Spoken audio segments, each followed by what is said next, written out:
મારું નામ નીલમા અરવિંદભાઈ રમણભાઈ છે. રહેવાસી ગામ મોટી બુઘેડી છું. મારા મિત્રને ત્યાં કાવડાના મુવાડામાં જેસીબીમાં લોડરમાં જાન ભરીને લઈ ગયેલા તે બદલ હું માફી માગું છું. હવેથી આવી ભૂલ ના કરું. જેસીબીમાં જાન લઈ જવી યુવકને મોંઘી પડી છે. સોશિયલ મીડિયામાં વિડીયો વાયરલ થતા પોલીસ એક્શનમાં આવી હતી અને પોલીસે જેસીબી કબજે કરી ડ્રાઈવર વિરુદ્ધ ગુનો દાખલ કર્યો છે. ઉલ્લેખનીય છે કે થોડા દિવસ અગાઉ કાવડાના મુવાડા ગામે જેસીબીમાં જાન નીકળી હતી, જેના માટે જેસીબીને રંગબેરંગી ફૂલોથી શણગારવામાં આવ્યું હતું અને ત્યારબાદ તેમાં સોફો ગોઠવીને આગળ જેસીબી અને પાછળ જાનૈયાઓની ગાડીઓનો કાફલો નીકળ્યો હતો, જેનો એક વિડીયો સોશિયલ મીડિયામાં વાયરલ થતા પોલીસ એક્શનમાં આવી હતી અને BNS 281 મુજબ ગુનો દાખલ કર્યો હતો. તો જેસીબીના ચાલકે એક વિડીયો બનાવીને માફી પણ માંગવાનો વારો આવ્યો હતો.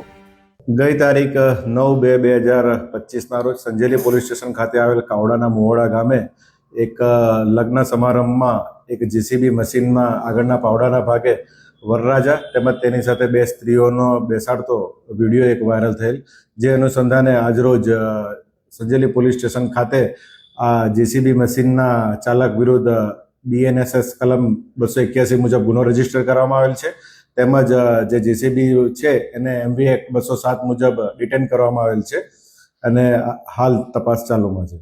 મારું નામ નીલમા અરવિંદભાઈ રમણભાઈ છે. રહેવાસી ગામ મોટી બુઘેડી છું. મારા મિત્રને ત્યાં કાવડાના મુવાડામાં જેસીબીમાં લોડરમાં જાન ભરીને લઈ ગયેલા તે બદલ હું માફી માગું છું. હવેથી આવી ભૂલ ના કરું.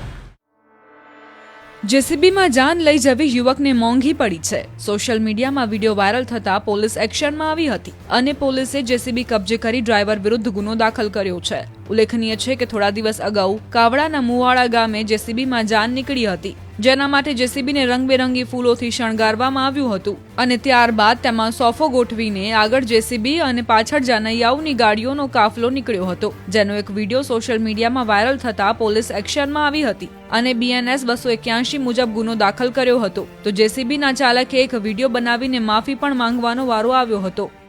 ગઈ તારીખ 9/2/2025 રોજ સંજેલી પોલીસ સ્ટેશન ખાતે આવેલ કાવડાના મુવાડા ગામે એક લગ્ન સમારંભમાં એક જેસીબી મશીનમાં આગળના પાવડાના ભાગે વરરાજા તેમજ તેની સાથે બે સ્ત્રીઓનો બેસાડતો વિડીયો એક વાયરલ થયેલ, જે અનુસંધાને આજરોજ સંજેલી પોલીસ સ્ટેશન ખાતે આ જેસીબી મશીનના ચાલક વિરુદ્ધ BNSS કલમ 281 મુજબ ગુનો રજીસ્ટર કરવામાં આવેલ છે.